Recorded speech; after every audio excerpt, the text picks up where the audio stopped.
It is a Monday of 28th September 2021, tarehe 20 mwezi wa 9 mwaka 2021. Miezi mbili ama ni 2 months to Christmas. Hala. Okay.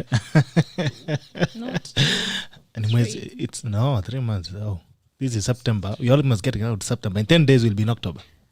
So, yes, 2 months to Christmas. Merry Christmas, Kanji. In advance. 3 months. I hope you guys are doing well. It's another Monday. It's a fresh week and I hope you have woken up well. Tayari umeamka vizuri salama. Kama unakimbia jua kali natumai kwamba tayari ushafika pale vibandani kutafuta riziki ya siku. Na kama pia kama wewe ni watu wa jua kali kama sisi hapa, natumai kwamba ushafika ofisini kuweza kuhakikisha kwamba mambo iko shwari. This is the Tackle the Commoncents edition of the Monday of 20th September 2021. Karibuni sana. We get to talk about your life and money. Life and money when we continue the conversation that we had last week on business, and we are as usual tuko na REXE CEO REXE IRENE WANJIKU, na tuko na John Kanji who is a strategist. Atuambie mambo inapangwa vipi pale kwenye biashara. Unajua mezoea mambo hii Kenya hii, the only activity you guys are doing is siasa. Lakini Monday we get to talk about your life and money, and we get to tell you how well you can run your business and how you can make some few bucks out there. Please so join us. When you join in, please like. When you like, I get to know that you're watching us, and after you like, please share. When you share, you give someone else an opportunity to watch the broadcast. This is a Tackle and it begins now. But before that, we pray. Mighty Father, we come before you this morning. We worship you, glorify your name. Thank you for another opportunity to be alive. We thank you for the fresh week. We even thank you for this broadcast as we're going to have this conversation. May it edify the fabric of this country. Every tackler that's joining in, may you meet them at the point of individual needs for a prayer, trusting and believing.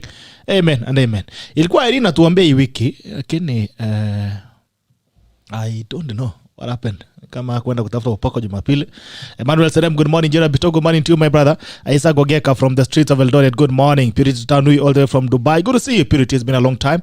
Ambassador Alfred Sargent, a beautiful Monday morning. We thank God for this day. Good morning from Perth. Good morning to you, Ambassador, all the way from Perth, Australia. Balosi Eric Meja, Seregeya, Likuyani, Kakamega County already locked in. Munga Aluta, continue morning team tackle tuning in from Covent United Kingdom. Could be part of this morning Commoncents edition. Good to see you, my brother, all the way from Covent United Kingdom. Musa Tafa, tuned in. Caleb Tanui, good morning team, getting you live and clear from Eldoret. Koko Iblomeri, good morning. Bitok tuned in from Marakwet. Steve Mfalme, tuned in from Kirinyaga. Happy Monday. Happy Monday. Nick Juguna. Nick, good morning to you, Nick Juguna. Good to see you this morning. Watu wa Janja Safaris. Good morning. Moses Kamau, good morning from Mayors FL. Ala? Fort Mayors FL. Uliama. Bishop Moses Kamau, naona ulienda majuu ndio maana siku hizo uonekani. Tackle karibu sana. Mere Nikope Lekiracha. Good morning Gerald Bito, good morning to you Mere. Robbie Kibet, great week Gerald Bito, Kejaton tunakupata poa sana. Asante sana tu Egerton University. Ila Richepkwa, mimi niko tuned in from Keses Tarakwa Ward MCA. Asante sana mheshimiwa, good to see you this morning. Hope you doing well. Emmanuel Serem, apart from having ability to work, I think you must consider staff that are able to work as a team. Yes. Ndio tunaongelea mambo ya staffing.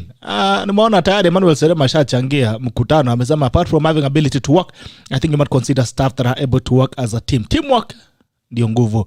Aizo Burgay, good to see you my brother. Yes brother, good to see you. Good morning, hope you doing well. Silas Kiai, good morning team.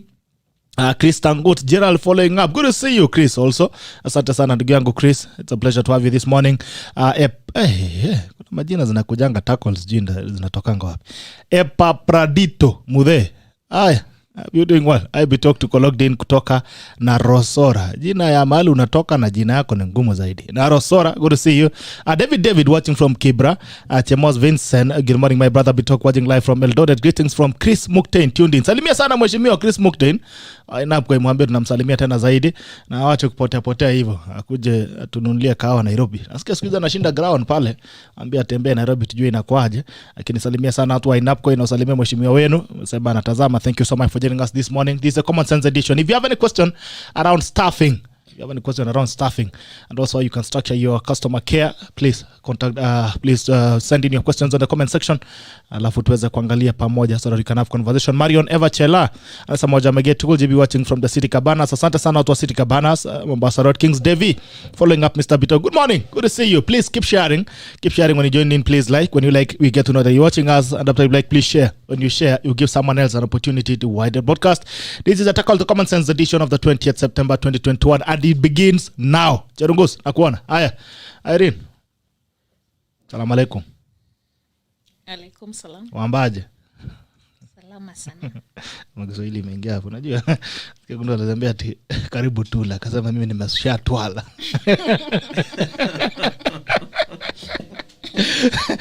Have you had a great weekend? Yes, we did. Thank you. Kanji. Yeah. Asifiwe Yesu.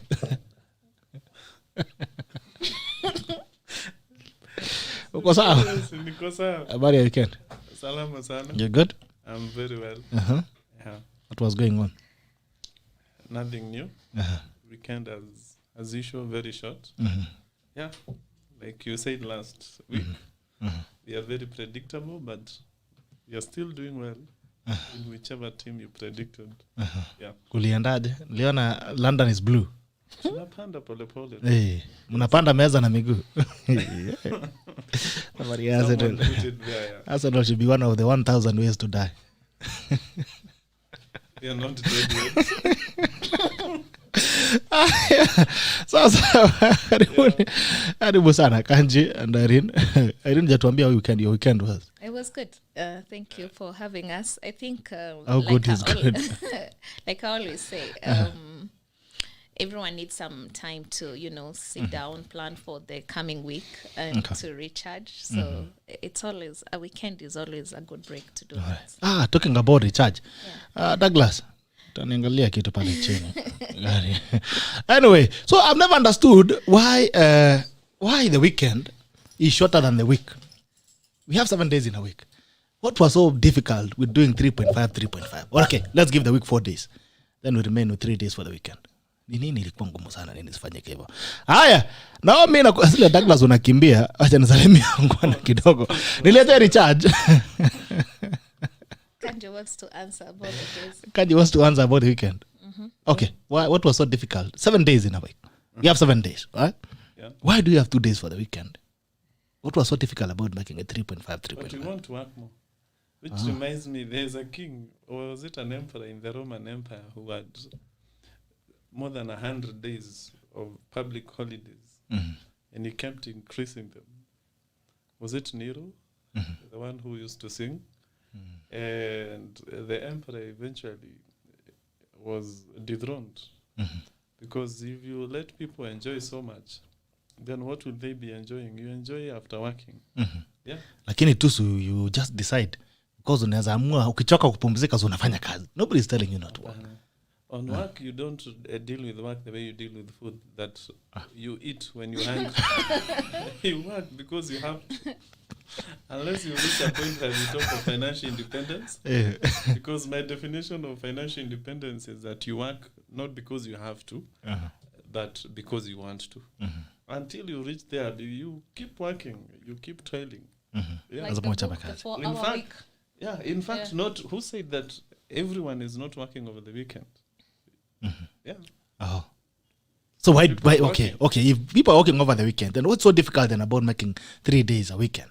So that those who want to work can work, those who want to rest can rest. Maybe you can have a petition and have that in the next BBI.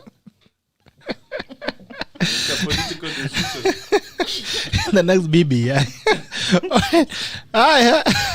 But it's not difficult. Anyway, sawa. Areba Moyo Samba, Mheshimiwa naona anasema General Bitok watching from Mombasa. Asante sana Areba Samba Moyo. Naona pia Robbie Kibet anasema walipe kwanza university staff ndio to strike. The court has pronounced itself loud and clear but they don't want to pay contempt of God. Asante sana. Terence Marshall anasema logging in Yakalo. Good to see you. Geoffrey Odiambo, good morning Bitok. I'm listening from Kisumu City. Good to see you Geoffrey Odiambo from Kisumu City. Naomi Nakumisha anasema good morning Mr. Bitok. I'm watching you live from Kisumu. Kipkembara Kuto Lel from Concord NC USA. Looking forward to maturity. Asante sana. Alice Choge, good morning Gerald, logged in from Kibagenge Kitale. Good morning to you Alice Choge. This is a sister to my good friend Joseph Choge of Peptang. Asante sana Alice, karibu sana. Wasalimia watu wa Kitale Kibagenge, waambie tunawapenda zaidi. Haya, as usual this show is proudly sponsored by REXE Roofing. REXE Roofing gives you an opportunity to roof your roof. I mean, to make your roof beautiful. There's a difference between roofing your roof and making your roof beautiful. Najua hata Manyata ni roof. lakini haikai 50 years kama ya shingles. Anyway, REXE Roofing gives an opportunity to buy and roof your house beautiful, make your house beautiful with quality roofing shingles and also stone coated tiles. Na pia kama unataka kufanya ujenzi and you want to waterproof, you can waterproof your building using waterproofing membrane ama waterproofing liquid. And also if you want to harvest water, ukishaweka roof pale, bei ya maji Nairobi, kama unaishi Nairobi unajua bei ya maji ni pesa ngapi.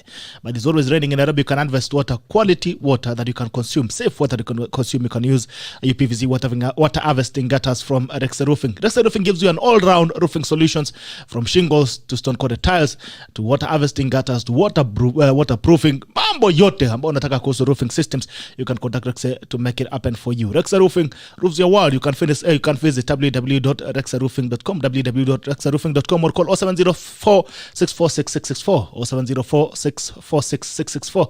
Alafu basi unaweza kupata quotation yako safi sana hapo. Ukienda pale uambiana umetuma from the tackle, lakini mkubwa wako hapa. Ukienda pale useme umetuma kutoka tackle, basi unaweza fanya mazungumzo ya polepole, weke pesa mdogo mdogo. You don't have to do your roof overnight. You can plan your roof for a whole year. And you say every day I'm going to deposit 100 shillings towards my roof. I don't know how feasible that is, but anyways, unaweza weka kapesa polepole. Mimi sijasikia venye unaweza jenga nyumba polepole. You can roof slowly. You can pay for your roofing materials mdogo mdogo. You get a quotation, then you can keep depositing money until you're ready to have your roof. Alafu roof yako inaweza patikana ikiwa safi sana. So this is a procedure. You go to their office on Menelik Court, first floor. Unaenda pale unaonyeshwa zile roofing shingle profiles are available. You choose. Then they tell you if it is here in the warehouse. Basi unaambia ndio product yako, unaanza kulipia polepole. Lakini kama iko nje pia unasema, alafu unaiagiza, unalipia polepole. Ukishamaliza deni yako, basi unaweza kupata roof yako safi zaidi. I've been sharing pictures of houses roofed using shingles. I mean, you can never compare it to anything else. No fading, quality, kelele hakuna, nyumba inakaa shwari. There's no cutting. Azina mabati, fundi anakata mabati. Anyway, mambo ya mafundi nimeachana nayo. Haya, that's it. You can go to REXE, www.rexeroofing.com. Unaweza kupata quality roofing shingles safi sana, all profiles. Kuna nyingine nimeambiwa inaitwa Oxford, nyingine inaitwa Cambridge, nyingine inaitwa Roman, nyingine inaitwa nini. But when you get there, they'll show you, or stone coated tiles from REXE Roofing.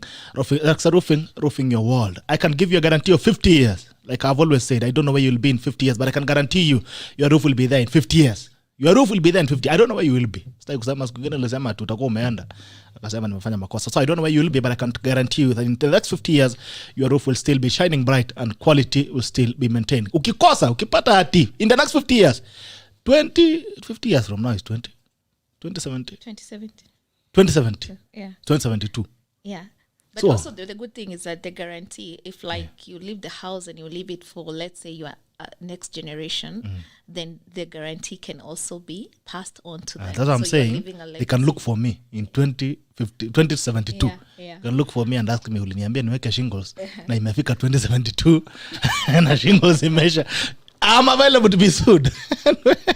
Visit www.rexeroofing.com for best quality roofing products and roofing systems, from waterproofing membranes, quality roofing shingles, and stone-coated tiles. And also you can harvest water using the UPVC water harvesting gutters. So REXE Roofing roofs your world. All roofing systems under one roof. Asante sana, Irene. Sasa 20 in the next 50 years utakuwa. How can I tell? Oh, okay. You cannot even know. Utakuwa wapi Kanje na next 50 years? Somewhere in this universe, I will inherit the earth. You'll still be around. Is it blessed are the meek? You inherit Who this shall inherit the earth? with all the With all the shingles. Yeah, the meek will inherit them. I am among the meek who shall inherit and the earth. high taxes, or you will do away with the taxes then.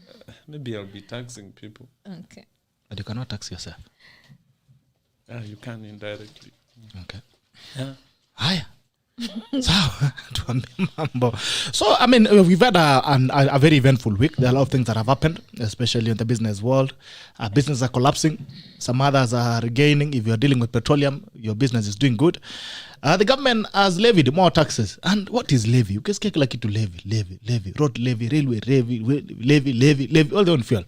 And the most interesting thing is, the taxes that are loaded on fuel is more than the cost of fuel landing price.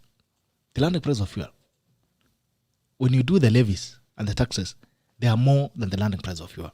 I don't know, on a business perspective, what do you make of this, Kanji? It's a very confusing situation, yeah. Because yes, taxes have to be levied, but what I want to believe is that there was a bit of confusion in terms of the optimism of the people levying these taxes. Because if I remember well, around 2008, before the credit crunch, there's a time fuel per barrel hit $148 a barrel. And at that time, our landing cost was way lower than it is now. Of course, the dollar to the shilling was around maybe 70. But we were paying per liter around 100, thereabout. And then after the credit crunch, businesses collapsed. The demand for fuel went low. And then the fuel went per barrel from 148 to dropped up to, in some 4-5 months, was around $30 a barrel. And I think from that, the government or the policy makers took advantage because the drop in the prices from the international market should have been accompanied by the drop in the prices per liter here in Kenya. So they probably found an opportunity to levy more taxes, forgetting that at some point these prices will eventually bounce back up. Of course, the dollar to the shilling also weakened, went up and around way past 100. So my question here right now is, because the prices are ranging between $60 a barrel to 70. When you break the highs, and probably if we ever go back to the prices of $90 a barrel, so shall we see a cost of fuel per liter here in Kenya more than 200 shillings? With the current taxes as they are, the answer is yes. But it's not all loss, because the decision makers are alive to what is happening. All they need to do is to lower the taxes, and that will be it. So, but meanwhile, before that, we have to deal with the consequences. Itakuwa tricky. Yeah. But and you know, when people talk about fuel, I mean, there's a lot of things that are left out. People just look at fuel. But in an economy, from an economic perspective, what is the ripple effect of the cost of fuel? You see, fuel is almost like a fixed cost. Yeah. Like if you're looking at every production unit or every production sector that you want to venture into, there has to be the variable cost, and that part of that variable cost will be fuel. So when fuel prices are going up, definitely you have almost a semi-variable cost that is being factored in it and has to be passed on to the consumer. So definitely across so many production areas, you having two things are likely to happen. Either the cost of the products are likely to go up, but in the economies or the market structures where you cannot compete so much on prices, the businesses are going to suffer because it is going to eat into their profit margins. Because even when we might talk that and say that the bus fare transport cost is going to go up, it's a competition, and some people might feel, for me to repay the loan with the bank, let me just have revenue. So as you increase your bus fare, someone else is feeling, no, I will not do that. So, but what is happening is that the businesses will suffer. So it's either the businesses to suffer or the people, the consumers, to suffer. But overall, the business world is going to feel the effect. Yeah. Okay. So biashara itapanda. Nimesikia pia KPLC have already announced that they're going to increase the cost of energy, cost of power. But then again, before I get back to IRENE, is there any other way to raise revenue? Because I think the only thing this government knows, mahali wanajua tu, ikiguzwa kidogo, mafuta. Kidogo, mafuta. Is there any other place this government can raise money? Lakini nimeona tena wameenda huko UK. All the nurses will be sending in fungu la 10 ingia kwa serikali. Haya mafuta. You see, to the government, we are customers. Okay. And where demand comes, with the high demand, the prices will go up. Okay. So for the government, the demand being centered around fuel, of course, taxes will be there.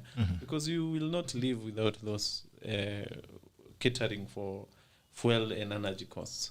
So there is no other way in terms of for the government to survive, because I would partly blame it on even on the citizens, because we are the ones who ask for these things. We are the people who ask for the roads. Who asked for the expressway? Wait for it. Oh, we ask for these things. We ask for the roads. We ask for sewer systems. We ask for electricity. And how do we ask for it? Because the politicians come and they promise these things, and we give them the powers to do it. We give them the constitution. So we are partly to blame. So when we are told to do public participation on these things, we don't show up, especially the middle class, the people who are learned, who can understand taxes. They do not participate. And what is the effect? The effect is that we have to feel the pain. But if we have a situation where we participate and we take forums, like we do not go on strike on Twitter, we do not protest on Twitter, and we have people who are actively participating in the policy making, then some of these changes are likely to be felt. You ask who asked for the expressway. You are told, or you are not even told. You say there is traffic. You have watched movies. You have seen roads that are flying all over, and then you keep asking, why don't we get the same? And you're forgetting the effect of that. Someone has to pay for it. Who has to pay for it? It's us, the citizens. So we said there is a lot of traffic between airport and Westlands, or what did we say? Yes, I don't we remember. Don't remember very we well. Said we are taking too much time. Okay. Because we forget that the government, the structure of the government as was structured, whoever came up with the structure of government and governance, is that there is no complication. It's just human beings who want to be civilized, and they want special amenities. They want roads, they want hospitals, they want schools. And they said, we will contribute money and put it into a specific kitty. And then we will elect people who we trust to take care of that money. But what do? We forget that that is a government structure, and we just go and cheer on people like we cheer football teams. If you go and cheer Manchester United today or cheer Arsenal today, and then Let's don't mention Arsenal for today. when you go home, what do you get even after they win? The answer is nothing. Okay. It is the same case for us. You cheer a politician, you cheer them, and then they win. Then what do you get when you go home? Nothing. So we are partly to blame, because they are on Twitter just like us, protesting about fuel costs. They are protesting about that expressway you're talking about. I'm not saying it is bad. In fact, I think it is good. But they are the policy makers. Everything starts from policy, and policy should be driven from a citizen's perspective. Interesting. Irene, good morning. I hope the fuel price is not going to reduce the guarantee of shingles from 50 years to 25. No, it will not. But if we even take that just a 6% increase, it's a huge impact on the business, because it also means that almost everything is going now to have to be adjusted. So you'd imagine if probably the cost of your roof per square meter was, let's say, 4,500. Now it will have to add almost 250. It will also stop. I feel that this measure will also stifle the economy, because especially for even bigger companies where transport costs take a big margin of their overheads, it means that they may have to reduce if they wanted to hire. This money must come from somewhere. So there's going to be a lot of budget adjustments in businesses, which of course is going to impact negatively on the economy. Kanji said that the government sees us as their customers. I wish they could. Maybe that would be nice if they saw us as their customers, because if you have a customer, That was very flattering by the until I looked at things on the ground. Exactly. If you have a customer, you really you treat value them well, you customers, value them, you don't want them, you try to solve their needs, to as much as to a bigger extent. You don't just let them, suffer while you're lying to them that you're providing a service which you're not. The way I see these taxes, for me, because yes, the government has to raise money, and the way to raise the money is one way is through taxing us. But they need to stop seeing us as taxpayers and start looking at us more, like Kanji is saying, like their customers, so that they want to please us. They want to give us these services. Can you imagine if in this economy, what takes most people that will say they ran out of money, by the way, it's the biggest thing that takes people's money, our money as Kenyans, would be something like medical bills. You hear people who have bills up to the tunes of 10 million. Yeah. Why are we suffering like this? You know, if we are being taxed, I like to ask, where does this money go? Yeah. Who is accountable for to make sure that services such as healthcare, infrastructure, school, you know, education, all these are provided so that you don't have, it would be really nice if you look at a budget and you find that you don't have to worry about medical cover because the government is providing us taxed you to ensure that you're safe. Exactly. You don't have to worry about your education because that also the government can provide or subsidize it. You don't have to worry about security. By the way, it's a lot of money to hire security for businesses because you need private security. So if this facilities were being provided, honestly, I don't think anyone would have a problem with saying that the taxes are high because they are developed countries that people are taxed even more than Kenyans. We are being taxed, but they can see where the money is going. The thing is, we need to, I don't know, maybe call for, I don't want to say nationwide strike, but something needs to happen where we now we'll start protect you. asking, because you know the KRA, they will say our responsibility ends at collecting this money. Yeah. But should it end there really? No, I don't think so. The responsibility should end up with us knowing where is this money going, because I hear everywhere we are saying now the country is broke, we don't have money. But at the same time, when you read on newspapers, no, I mean that's the message. I know Kanji is frowning, but that's the if you go on Facebook, by the way, we may call them, I don't know, like, you know, they are not economists, but they are commenting about what they are feeling about the economy, and they are saying that the country is going broke and all these. But at the same time, one headline that will be saying that, the next one will also be saying that there is 2 billion that is being lost either every day or every minute.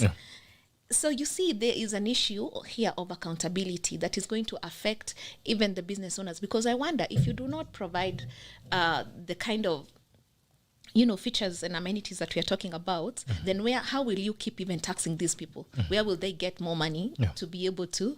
You can't do it. It's like trying to milk a cow that you're not feeding. It will die. So the way I see it, we need more even on accountability of where the money is going. And I really do wish that we can be treated more as customers. As Kanji wishes. Kanji is saying, because right now we are just being treated as like somewhere where they just come to collect. Otherwise, they should be engaging us and asking us how we are feeling about the whole, you know, situation and what we can do to address it. Feel like we should be taxed? No, such things would feel good. I mean, exactly. Talk about public participation. Taxes, we should be involved. Like, how many percent do you feel like today? And Kanji is saying we are asking for this thing, but did we also ask for the money to be lost as these things are being provided? Because it does me no good if you give me something worth 20 million for 60 million. But so also we didn't ask for the money to get lost in the process. But I think Kanji, I think kuna kitu amelamba kwa hiyo pesa ya mafuta. Kwa sababu he's saying we've asked for roads. But now this fuel already has a fuel levy. First of all, this fuel or as fuel levy as railway. I don't know what relationship the fuel and the railway have. Sijui mali railway inakutana na mafuta sijui ni wapi. But there's that fuel levy and road levy. But we still go into our pockets to pay for loans that make up these roads. I mean, from which mouth should we speak from? First, I'm not saying that it is correct that the government is doing this. But I'm insisting that we ask for these things. How did we say that money should get lost? You know, even by implied, even by the way we react when money gets lost, it's a sign that we are okay with it happening. For example, when someone gets arrested for having defrauded or gotten some wealth irregularly, we don't see it as a big thing. Also, when someone is making it big, for example, in Kenya, for you to be successful, we never follow the road or the path, the people we admire, who are very successful, they never follow the path of wealth creation. Okay. Because you look at a person started from point X, they are at point Y, and like one of the politicians had said, they are not industrialists, they are not investors, they just make money. If you ask the person who doesn't have, they want to be like them. So where did they get the money? Probably it's part of this 2 billion that is lost every day. So do we condemn it? No, we don't. But We there are celebrate. places, if you read some books or if you visit these countries, when someone acquires anything irregularly, even the society doesn't want to deal with you. Even your own family, they condemn you. Yeah, they find someone who has not paid taxes. Even your neighborhood, they start frowning. I wasn't frowning at the fact that the country is broke. I'm looking at a situation, we okay these things indirectly. Yeah, we don't want to follow the path to success. There is no student who is in Form 4 today who is going to tell you that they want to be an innovator. They want to innovate anything. No, they want to land a particular position. And if you look at the young people, I will define it probably between 28 and 40 for politics. If you ask them why they want to join politics, it's because probably they want to do a certain tender. If you go to these restaurants, instead of looking for ways that we can raise capital through venture capital, seed capital, attract investors into our businesses, improve procedures in the business so that we can grow the wealth of the company, that is not what we discuss. We discuss the next deal. Yeah. So you prepare this paper, you call so-and-so, they're going to connect you to so-and-so, and you're going to make this money. That is not how wealth is made. If you read whichever book, if you find it, then I will be happy to read it. But that is not how wealth is built. So eventually, because the government is the biggest spender in an economy, that is how money gets lost. Okay. So whose money is getting lost? It's the citizens' money. Who are okaying these losses? It is the citizens. So the politicians you're looking at right now, they're just there. It's their time now. We are soon going to dethrone them so that we also get there and we behave like them. No one is trying to sell you a policy that, one, I don't care about an economic model. I want to ensure that your money is safe. I want to ensure service delivery. I want to ensure that due process is followed when someone takes money. We had a case finally of a president who traveled, was it South Korea? I can't remember, from Ethiopia to Kenya, and there were some irregularities on how they spent money. Going back to the country, she was arrested and I think she's now in jail. Is it a country that we can admire? Yes. Are they doing well? With the items we can measure in terms of per capita GDP, they are the countries that we admire. The president of Ukraine was here. We didn't see an entourage of 50 cars taking her to the airport and such. But what do our governors and MCAs do? They want security, they want all these things. Do we condemn it? No, we don't. And that is how we okay these things to happen. But it's the same government. I mean, like, even if you take something from me, I'm not going to arrest you and put you in the cells. There is the same government you're saying is the biggest spender, is the same one that has the mandate to arrest and charge. People. There is no way as you and I are going to arrest someone. So there's a due process. The thing is, I'm just disagreeing with that. The people are asking for it. Of course, there are people that get excited to see that tomorrow, if I'm the MP, then I'm going to steal and I'm going to do all these things. But the fact is, that is like a 1%, because not everyone is going. How many MPs do we have in Kenya, or MCAs?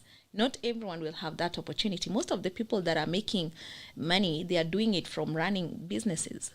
And they are not, I've not had a lot of business people who are saying, I hope this country continues to be so corrupt. Every business person that I know in every business setup I've been in, they are complaining about the corruption in the country because they can see that's where we are going wrong. So the same government that you're saying is the one that is the biggest spender is the same one to check itself. Who passed these laws to have 100 vehicles on the road when a governor is going somewhere? It's not us. Did we pass? I don't remember. They're your people. Us. If they decide not to do it today, and there's something you're forgetting, the government is not only those politicians, it's not the executive only, there's the legislature. If you forget even the corruption issue, if a case is in court today, how sure that you're going to get justice? And even if you get that justice, after how long? Yeah, look at a business person. You have a receivables account. Someone decides not to pay you for whatever reason. You take them to court. Yeah, for a business person, you want liquidity. You want that money today. But they will complicate the process. The judiciary will not care. Probably they don't feel the need of the agency to solve this matter now. So a debt that was supposed to be paid on September 9th, 20th, 2021, that case will end in 2027. How will that money help you, even if you get it? So it's an interconnection of so many things, because now the judges will sit, they know they are not politicians, they will say they are there by merit, but are they still part of the society? Yes. Yeah. Do we condemn them? No. Are they supposed to understand how a business is supposed to work? They should. And that is why I am of the opinion that for you to do law, it should not be your first degree. It should probably be your second degree. Probably a judge who is handling a matter and they have been to a business school will handle it differently. Yeah. Because they will understand what liquidity means to this business. If a staff defrauds the company, this judge will understand what internal control systems are better than what we have now. But why am I talking about them even while they are professionals? Because they are part of the government. Legislature, there is the judiciary, and there is the executive. So all those three arms need to work together efficiently. Exactly. So the power is really with them. No, it's less with us than it is with them. They are part so of our if society. they all work together, I then saw we some have a better politicians economy. being thrown in a dustbin. Was it this weekend? Yeah? They were being thrown by their people. So are you saying we become vigilant? Exactly. There you have seen a judge who is handling your matter wrongly. You should have a system of how to deal with such people. So Kanji, who is your governor, Kanji? I have many governors. You have many governors. But for today, let's deal with the CBK governor. He is a good governor. No, the one you elected. No, it will be complicated. You're running away because I wanted to know whether you sanctioned any of their convoy. You'll tell me which car By in the voting convoy you you sanctioned. That is what I'm insisting. Okay.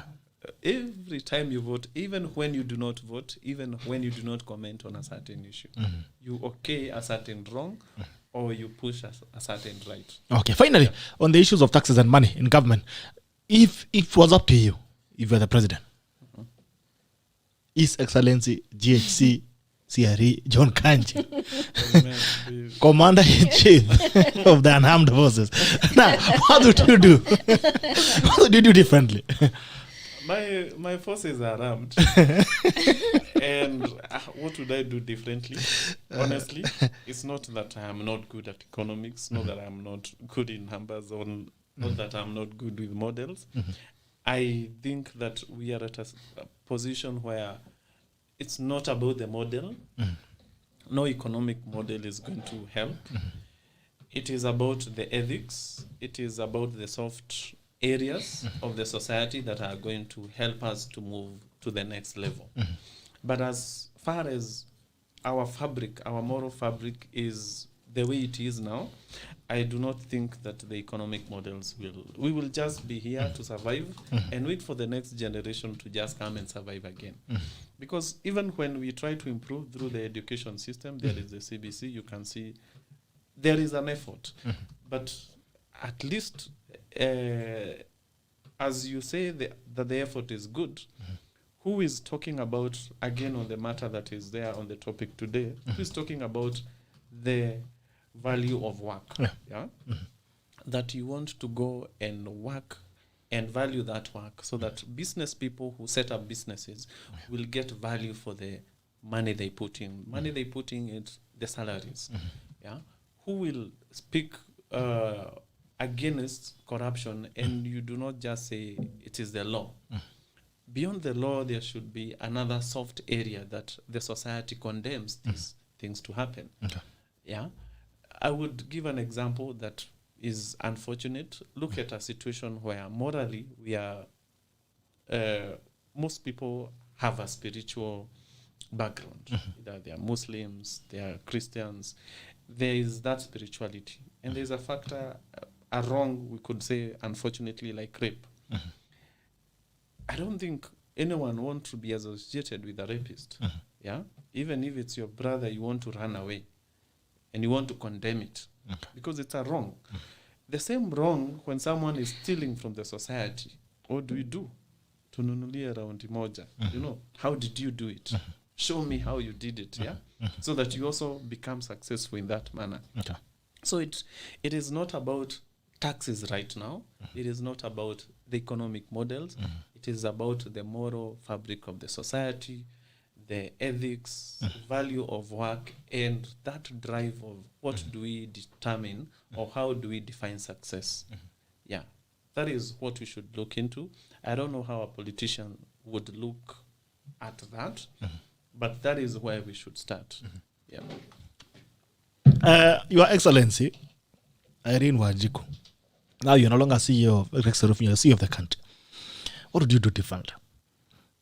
Being someone who has felt the bite of taxes, what did you do differently? You were the president. I think the simplest way is just to really ensure that all these arms, the judiciary, it's working, the executive, it's working, so that there's accountability, and at the same time, the citizens who are now supposed to be the customers of this government that we have feel that there is care that goes to, because when we talk about customers, we're also talking about customer care. So there's some certain kind of care that is supposed to go to these processes. And then we need to start, it's also a culture issue, what KANJI is saying, that we are celebrating, you know, con artists, and we want to know how they are doing it and how they are getting away with these things. So that really will come with us having a change of culture that appreciates work or hard work. Yeah, that appreciates real hard work, you know, not just saying that it was through hard work, and also ending the mentality that, you know, it's wealth can be created easily. I don't think there's anything like, unless maybe the wash kind of wealth, every other wealth that is real and genuine, it means that it's going to take time. And we need to have that culture that, you know, we say that it's going to take time and that people are willing to put in the work and put in the effort. But you see, the question is, why should somebody be putting in the effort if they think that all I need to get wealthy is one deal as I'm walking by the roadside, and I don't know, I net a deal of 1 billion, and now you are telling them that, you know, you need to work hard. No one is going to be willing to do that. Everyone will be thinking, how do I get that deal? Whether the deal involves you getting a cut of whatever percentage. And this is, to me, the culture that I would really work on changing, you know, that easy kind of money mentality. Okay.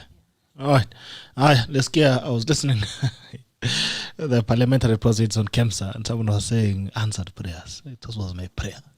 You know, KEMSA scandal was an answered prayer. Even these Betika things, they are part of that whole process. No, at least betting banner, you have to put a lot of thoughts. Who is a kanji? Lazima kuwekela hiyo kitu serious. And have you noticed, by the way, something really But I think the culture, and it messes up with your mental psyche, because I mean it keeps you believing that it's a shortcut to success. And that's a problem. And look at it like this. I'm sorry to say this, but look at even the billboards for these betting companies, and I don't want to talk about the names of the companies because probably we know them. Have you seen where they place those billboards? It's in lower economic areas. I've been to Mutaiga to do projects there. I've been to Karen to do projects there, Runda. I don't see those billboards there. Why are they choosing this kind of other areas where they're going to put up those billboards? Because they know maybe probably they want an easy way out of life. Yeah, because they think that they are in that kind of a state of mind where they're thinking, all I need is to make this bet and then my life changes. But the people that are creating genuine wealth, they know that that is not something they'll ever even be interested in doing. So these culture problems we are having, and they are being reinforced by everyone who is watching these things happen and not saying anything, is what, in my opinion, we must change. Okay. All right. You must change our minds and I think it also, all the way, the people we celebrate, the wealth that we celebrate. Uliza mtu, brother, unasikia ni Mungu tu. Ni Jehova. Talking about projects in Muthaiga. On your screen is some of the projects that have been done by REXE Roofing. You just say the program is proudly brought to you by REXE Roofing. REXE Roofing gives you an opportunity to roof your house in the best way possible. Beautify your roof, quality roofing, shingles, stone, got tires from REXE Roofing. And also if you're doing waterproofing, you can waterproof. Usikae kwa nyumba ambaye ni kama uko nje. Umekaa umekoroga simiti lakini ndani maji inatoka na inaitwa nini, rufu. You can waterproof. You can see there's some very beautiful houses by REXE. It looks very beautiful. Projects by REXE, you can see it on your screen. So you can make your roof as beautiful as it is, as you can see on the screen. Your roof can be, what is stopping your roof from looking like that? Inazuia. Watu wengine niliona wanaandika wakasema ni pesa, but like we said, you can do it. Instead of putting the money in Betika, bring it pole, put it at... This is the best place to gamble. At least you know itaenda mahali. Yeah. Ukiweka 50 bob yaka iweze songa. Si ati ulali bwana. Unaangalia football ya 90 minutes inakaa kama 3 hours. Haisongi. Unaangalia beti kichomeka. Another projects by REXE Roofing. Beautiful houses that you can see. There's nothing that's stopping your house from looking like that. Some of the projects that have been done by REXE Roofing, as you can see on the screen, the AB. Kama unajua Nairobi ni wapi, unaitwa the Hub Mall in Karen, done by REXE, very beautiful roof. Several years down the line, it still looks as good as new.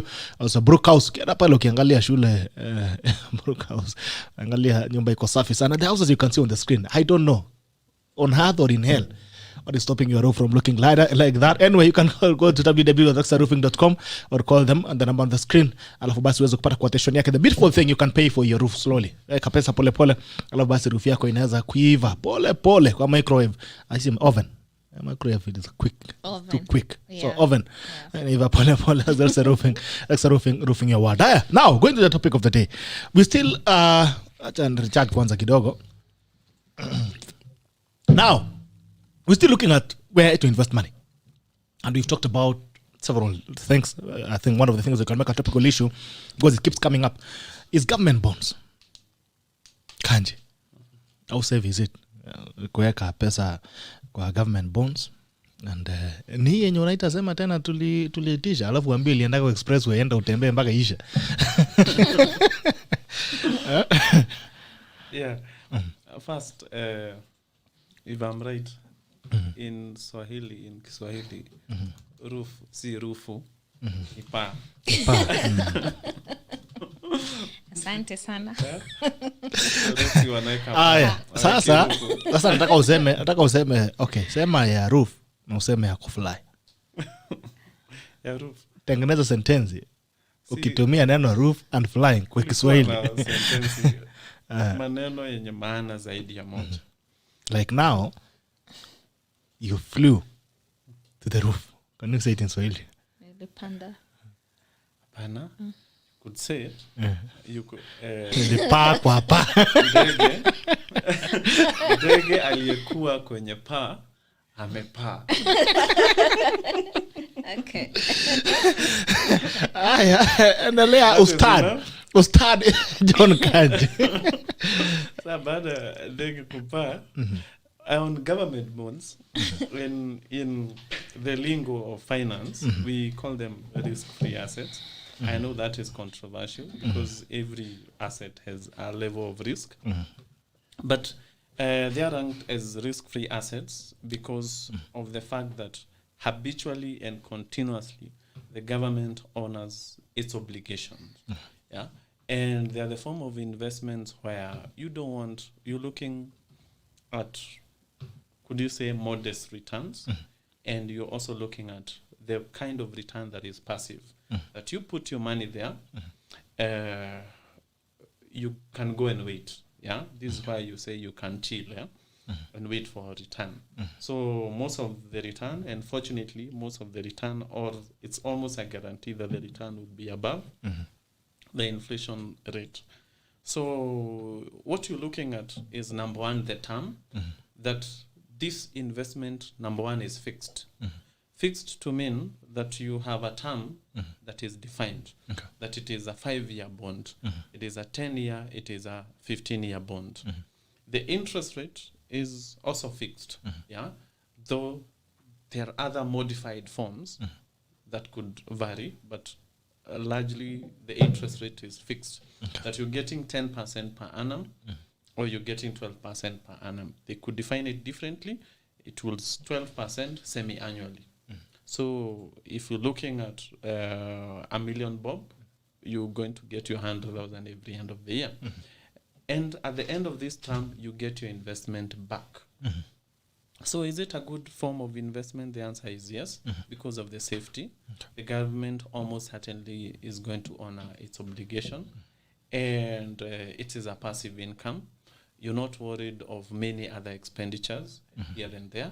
And if you target government bonds, that is infrastructure bond, it's going to be tax-free. Also, can you offset it even while it is risk-free? Yeah, you can always trade on this bond. There are those bonds that are traded online or via the securities exchange. And besides, they are not only government bonds, they are also corporate bonds. And in fact, I think there's a county that is about to launch a bond. I think it's like Laikipia County, which is going to be a county bond, which is still a form of a quasi bond. Yeah, they are good forms of investment with good, almost a guaranteed return. Yeah. Okay. Laikipia County, say Laikipia County, how much revenue do they collect? But they're about to launch one. I think they want to raise 1.2. I am not sure of the amount. But the process is the same.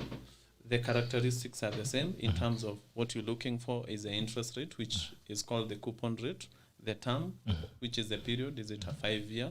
Is it a 10-year bond? And the fact that can it be redeemed? Is it redeemable? etc. So, but the main factor that you're looking for is a passive, risk-free investment. Yeah. Okay. What are your thoughts on the same, Irene? I'm almost calling you REXE.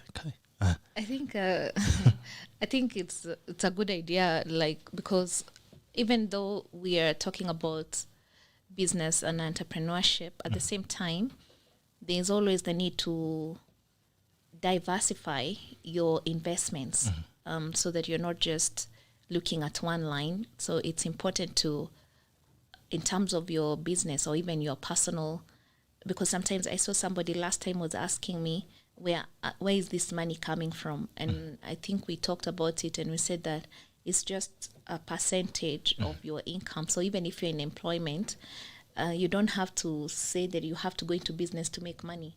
These are good vehicles to make you money while you're still working. So this is because I see a problem most of the time whereby you're in full-time employment and this is not a contract, like you're not working on part-time basis, and at the same time you're trying to run a side hustle. Let's say your side hustle is selling eggs, and you have to run away from work to find out why the chicken died, or why the sales went down, or the transporter did not show up. And this really takes away from your work. So you end up messing up on both arms. So my recommendation is also, if you are in employment and you're looking at your life and thinking, how can I also get some passive income? Maybe if I want to take a break from work, or I want to give my work all my attention. So the best thing is to go into this kind of investments that are, they are risk-free. I had maybe minimal risk. I've come to see in life there is really nothing risk-free, but the risks are minimal. You are from KANJI, where did you hear? And so I would recommend this kind of investments. Yeah. Have you invested in bonds yourself? No, I haven't. Have you KANJI? No. Tunaweza gawa nini? Anunue round. Tuonje. Nunua raundi. Nunua raundi ya recharge. So tunaweza furahia. Yeah, but you look at a situation where we are talking of a country that is hugely in debt, yeah? We have serious debts. Everything online is that the country is in 8-10 10 trillion in debt, and all we do is that we cry the government is borrowing too much. But there is another group of people that we never talk about. And the question is, where does the government get this money from? Yeah, if the government is in debt, who does it owe? Yeah, I saw a situation, someone talking about the expressway. It is going to cost 60 billion, and we are going to end up paying more than 120 billion, almost 150 billion. And my reasoning is there is no surprise to that, because there's a school or a group of people we never talk about, and that is the investors, the people who give this money to the government. So there's a group of people who are earning this interest. Yeah. So while we are here making noise about how the government is borrowing, there are people who have seen it as a business opportunity. Are they getting their interest? Yes. Is the government in default onto their investment? The answer is still no. So is it odd that we can borrow 60 million and repay more than 130 billion? The answer still is yes. Take an example of a bond that has more than at least 12% interest per annum, and it has a term of more than 10 years. If you do your math, 100 divided by 12, it's going to be 8 point something thereabout. So what does it mean? That in 8 years, the amount of interest you've received is equivalent to the capital that you put in. Yeah. And if you're talking about a bond, at the end of the life of this bond, you're going to get your investment back. So if you put in $1 million, Bob, and let's say you take it back after 8 years, the government has spent an equivalent. Yeah. So you have probably earned another $1 million, that is $2 million from the government. So can we borrow 60 billion to build an expressway and pay 120 billion? The answer is yes. So it is a bond like any other. And especially from the fact that they are long-term investments, you could find an infrastructure bond that is 15 years. It means that by the 8th year, you have recovered your capital. By the 15th year, you're probably 3 times richer. And as we insisted, all that from passive investment. Yeah. And I think also tax-free, I guess. Yeah. So that's important. Yeah. Okay. So that's the way to put our money. Yeah. So instead of making noise, there are others like treasury bills and treasury bonds. They are short-term. They are quick. Because they could be 90-day, could be 180-day, but they are sold at a discount, but the interest rate is almost the same. If it's at a discount, you find 100 being sold at 92, so you're getting an 8%. So there are people who put in this money because our work is not only to protest. There are people who wait for these opportunities and take them up. To put their money. Yeah. So the government does not lend to itself. We lend to the government. Yeah. So can I wake up after putting my money this week and harvest it next week, or there's a time I should wait? The bonds are traded. Okay. Yeah, they are traded. They are actually, even corporate bonds are traded. The infrastructure bonds are traded, only that sometimes you have to trade them at a discount because of the fact that you need the liquidity now and you're moving from a fixed investment. Yeah, so in terms of reliability, that can be, and in terms of development of the financial market and the economics of the country, they can be traded. But mostly, for you to enjoy the full benefit of this particular investment vehicle, you have to go through the whole term because of other calculations like yield to maturity. Yeah. So it's an opportunity, while because of probably lack of education, other people look at the country and they just want to say that the country is borrowing too much. Okay. Yeah. All right. So the country is not borrowing too much. So it's not investing in the country borrowing. Yeah, it's you not investing. Yeah. All right. Let's also move. We've been having a position on business. We've been having a discussion on all the way we started from when you're setting up the business, and we are now heading. Last week we talked about how to structure your business model and all that. Now we want to talk about staffing, and probably maybe spill it over to something else. Now the issue of staffing. We've talked about partnership. How do you get your partners? Biashara imesimama. Sahi tumeanza. Now, staffing. What should guide your staffing structure? before we even go to recommendations, I would say that staffing is probably one of the hardest things you have to do as a business person. It is emotional, it requires skill, and mostly there are emotions to it.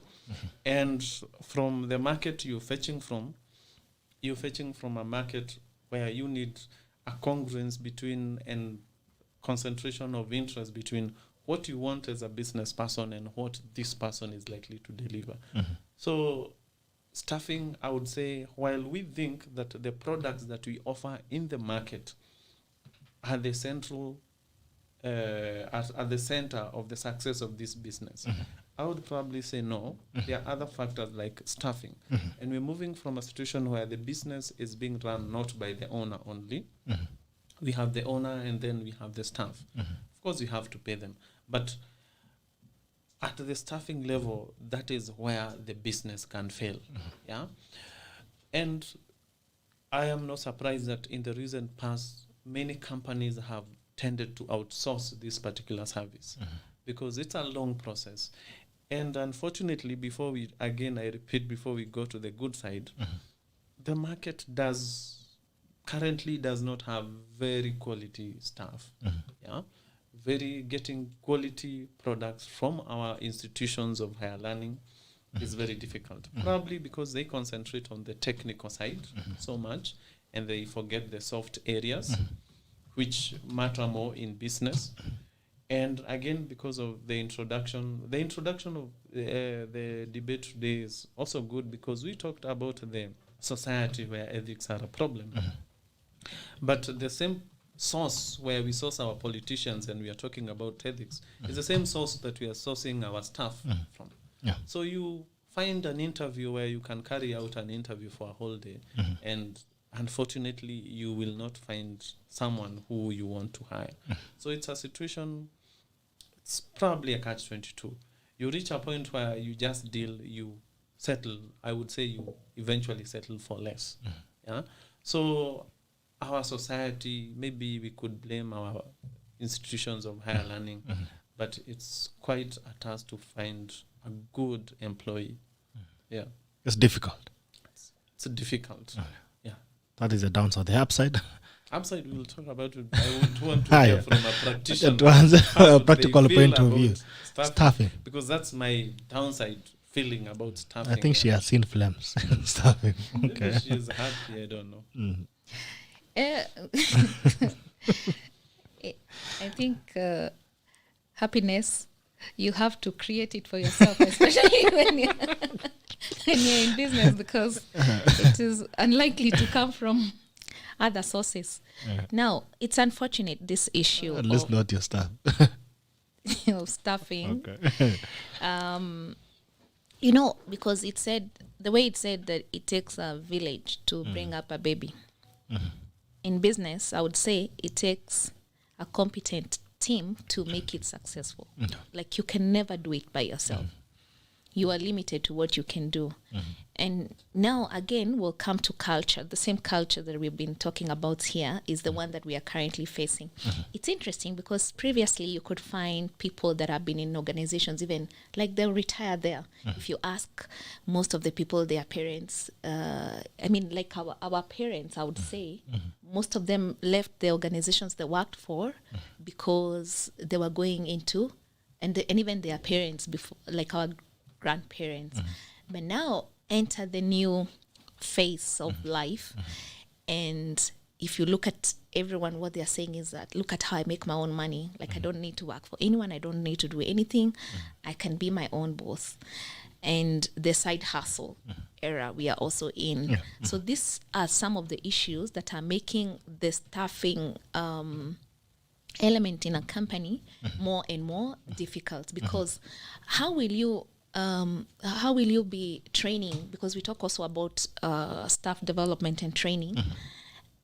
And if I'm training you in my business to deal with my customers, but at the back of your mind you're thinking, tomorrow I want to go, I'm going to do something completely different. There's no way you're even going to be interested in that training. So you're training a nomad. Yeah, I could say that. So I feel that this now, I agree with Kanji. It's becoming more and more difficult. In fact, there's a time last week, but when I spoke to a developer who told me, what I've decided, a property developer that is, who told me now what I've decided is once I sell these units, I'm done with this. I will invest my money. Probably he wants to take it to the bonds. Yes, he said I'll invest my money and I'm sure I can get up to 12%. And then I don't have to worry about the issues of staffing. I don't have to worry about recruitment. And I'm going to be done with it. Why is he saying this? This is a big firm and they are already feeling also that because previously you'd hear somebody saying, when you're a big organization, then staff retention is higher. But it's not true. These days, whether you're whether you're whichever organization, you'll pay for that. I've loaded some money on your account. I didn't finish.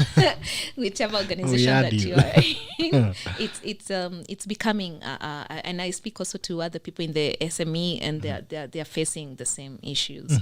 Yeah, so I do agree fully with Kanji that it's a problem that we are currently having. Okay. Come back to the upside. By coincidence, if you look at someone who is complaining, especially for practitioners, you're likely to have so many people telling you, do you have a staff I can employ for this and that? I need someone who can do this for me. And then you go to another setting, you find other people telling you, I need a job. Yeah. So you're there trying to bridge, and you can totally see a disconnect. So sometimes you want to connect someone to an opportunity, and then you do it once, twice, thrice. After so many disappointments, you keep burning bridges with your friend, your business partners. You send this person to me, you told me they are qualified, you told me they have good ethics. And then someone just one day they wake up and they don't show up to work. They have a tendency of leaving work immediately after the last pay. You paid on 28th, and then you told, can you meet tomorrow? Tomorrow we have a staff meeting. They don't show up. And that is someone you recommended, and you know how strong a referral is in business. Yeah. So exactly. Or they just send you an email, and then they're forgetting that your career is built over time onto so many places. You don't have to work to so many places, by the way. But in a country like this, you have to keep growing. So you have to also build your profile. So you can't burn bridges like that and then expect that after 12, 15 years, you will be successful. You might enjoy the luxury of youth, that between 22 and 30, you can get so many jobs. But after that, things start to fade. The employers start to look at your CV differently, and they will be asking, where have you been? And while you may think that having a record of having worked to so many companies is a good thing, there is someone who is going to ask that, how comes you don't have a history of longevity in some company?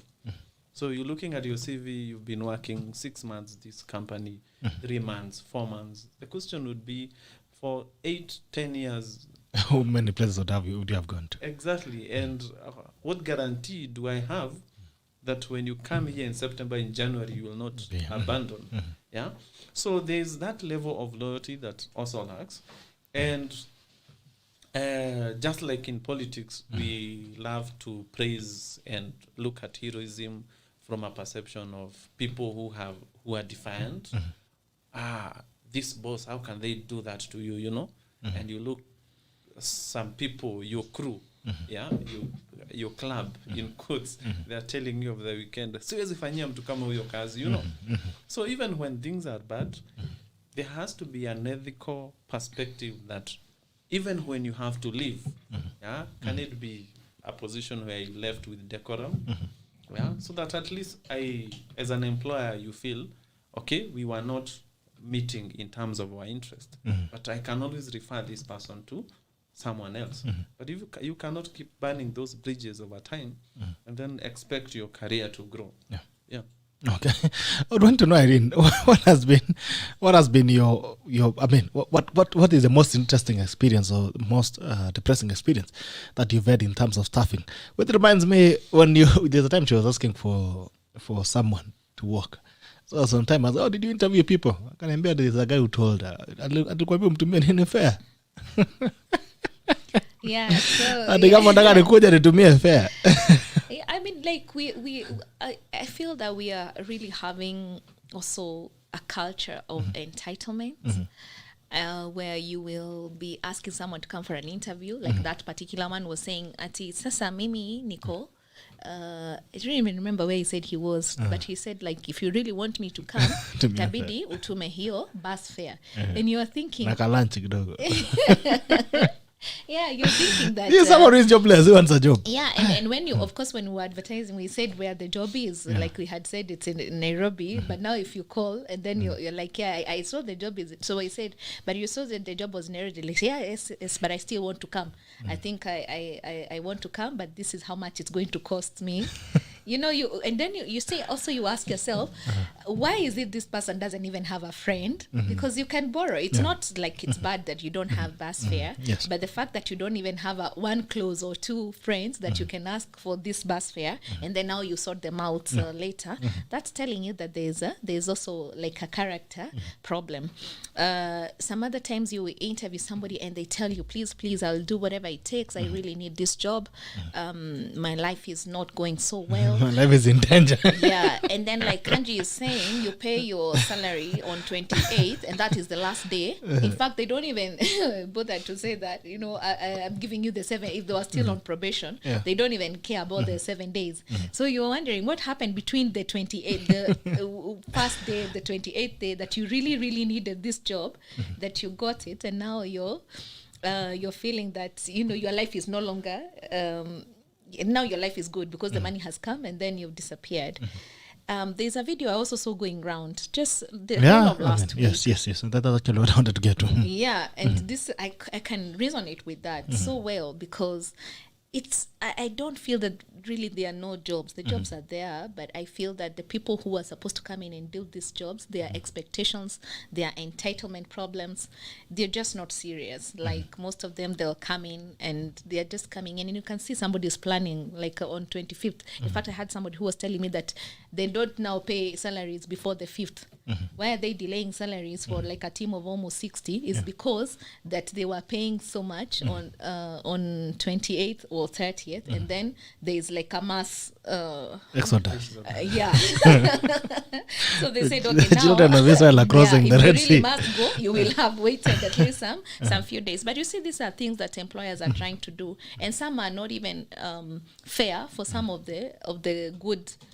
Because I mean, I also don't want to say that all of them are bad. You will find, of course, there are still some that are good, but now sometimes they have to suffer because of the ones that are coming into them in the industries, and then they are ruining their reputation for everyone else. Yeah, so there are so many. Like if I was to give all the recruitment and staffing, we need those stories. We would need a week and somebody to be writing because it's too much and it's so fast. And I've seen over the last 10 years in business, I mean, the situation is not getting any better. That I have to say. It's actually getting worse. It's not, and I don't even think in the next 5 years that it's going to get any better. Somebody comes and you say, we work also on Saturdays, and then they work for 2 weeks, and they say, I'm no longer comfortable working on Saturdays. So, you know, and these things are, it's like a culture that you have. And the idea is that, you know, when somebody's coming into your organization, they will fit into in the culture that you have, the work ethics. But then you can imagine if you have 60 different staff or 50, and they all want to bring in their culture. So you'll have somebody who wants to eat at the boardroom with the clients there. You'll have another person who says, I cannot wake up early. I want to come at 10 or whenever I feel like I'm ready to work. Then you have like a mess. It's no longer an Another says he wants to work at night. He's a nocturnal. Yeah. Then they will be calling you. And there are no rules to be done at night. Because of curfews, yeah. Even if they were, they will be arrested probably. So it's really, it's changing, and it keeps changing and getting worse. Yeah. The situation is not good. I think, unfortunately, for a country to develop, SMEs and businesses have to thrive. And because the variable, probably the coefficient, what determines the success of a company, besides other things like capital strategy, etc., the staff, that teamwork is very crucial. Every time that level fails, what happens to entrepreneurs is that they grow tired. Yeah, they stop thinking about the future of the organization, because as an MD, as probably the CEO, as senior management, you're thinking of the company. We in 2021, what do we want to do next year? What do we want to do in 2-3 years? So you are not able to think about the strategic position of this company, and you're forced to think about today, you know, because a certain staff member has not been able to deliver. Yeah, so as we wear out the business people, the entrepreneurs, as we wear them out, what we're doing to the economy is that it does not grow. So while we may blame so many things, even the society, like we started on politics, because it's the same society. A business that would have made, probably, if I use a percentage, 20% profit, is making 5%, simply because the staff members are not up to the task. So it's a very big problem. And is it getting worse? I would also feel from my experience it's getting worse, because you can go to an interview and ask someone, what values do you bring to the organization? And they will tell you, I'm bringing my experience, I mean my qualification. You ask about the qualification, they can't tell you. I'm not praising academics so much, but if you have been in an institution of higher learning, and probably you took 40 units before graduating, and I'm asking you about a very simple question like 5 of your most interesting units in this particular course, and you can't remember any. Yeah? So I tend to worry in terms of application, because while education is not the ultimate solution to success, it has its place. There are those jobs that you will not do without technical qualification. I will pick an example, like let's even say accounting. You don't wake up and become very creative when you come up with your own VAT rate, and you're feeling, today I will charge VAT 40%, you know. It has to be 16, and has to be, there's an input tax, there's an output tax. How do they relate? So you have to see this transaction up to the last balance sheet, or to the last technical entry. If you're hiring a marketer, you're asking something as simple as are they 4 Ps, and they can't remember. Not that I want them to cram, but I want you to help me in applying this for my organization, because I'm probably not a marketer. I want my product out there in the market. You're asking someone who has been through data analysis, and you're asking them, how do you analyze this data? And then they throw the question back to you, how do you want me to analyze it? I'm looking for solutions as an employer, because I have a business set up, I have a strategy. The reason you hire is because you want something else that you do not have. Otherwise, you wouldn't pay for it. So there is that lack of matching between what is there in the market in terms of technical skills now and what they can deliver. And I would think it's because probably between 2005 and probably 2017 thereabout, there was this uptake of higher education. Yeah, everyone want to do a degree, quick diploma, quick higher diploma, quick degree. What value do they have? Probably most of them, they're just a piece of paper. And I'm not even talking about the fraudulent one. I'm talking about someone who has been through a whole course and got nothing from it, because you are looking at just going through a ritual, or you can even say you just want to get out of school, get employed. But what qualities are you bringing to the organization? You can't define yourself, because finally, as an employee, what you are is that you are a service provider. And just like a company brand itself, you have to be your own brand. You have to be different. You like a fingerprint. You can't be like another person. So, and once you notice your strength, you have to nurture them, so that at an interview, someone is able to look at it and recognize and say, this is what I want. And we hardly have a situation where someone takes the students or job applicants through that process. Yeah. Okay. But I think also we have to also look at our education system, because everybody had like subjects that they did. I mean, we all did the same 844, if I'm not wrong. And everyone had some subjects that they were really good at. But I realized, like, in my case, it didn't matter whether I was good in home science or, sciences. You had to get a certain... They insisted that all the grades you must improve on all of them, which also meant little time for someone to work on what they are really good at. And then what you do with something that you don't like but you must pass is you cram. No, let's be honest. So you would even find these acronyms that would be done because you don't even know. Then it's very sad because right now when I'm imagining about, let's even say something like the planets. When you're older now, it makes more sense. But there before, all you had to do, I don't want to say it, but there was the system that we used to say, and then you would know.